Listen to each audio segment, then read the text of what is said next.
Paytaxtın tanınmış ticarət mərkəzlərindən biri olan Əcəmi Molun dam hissəsində aparılmış tikinti işləri ictimaiyyətin diqqət mərkəzinə çevrilib.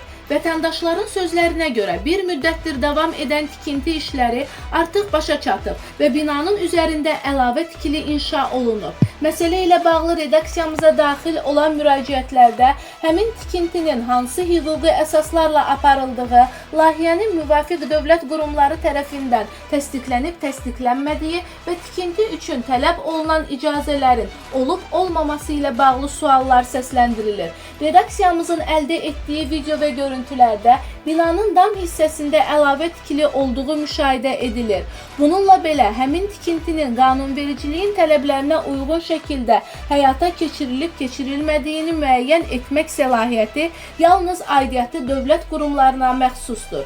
İctimai maraq doğuran bu məsələ ilə əlaqədar aidiyyatı qurumların rəsmi mövqeyinin açıqlanması vacib hesab olunur. Xüsusilə aşağıdakı suallara aydınlıq gətirilməsi gözlənilir.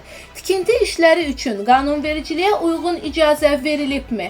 Layihə müvafiq dövlət ekspertizasından keçirilibmi? Aparılmış əlavə tikili şəhərsalma və tikinti normalarına uyğundurmu? Tikinti ilə bağlı nəzarət tədbirləri həyata keçirilibmi? Milli TV olaraq bildiririk ki, məsələ ilə bağlı aidiyyatı dövlət qurumlarının, eləcə də Əcəmi Mol rəhbərliyinin rəsmi mövqeyini dərc etməyə hazırıq.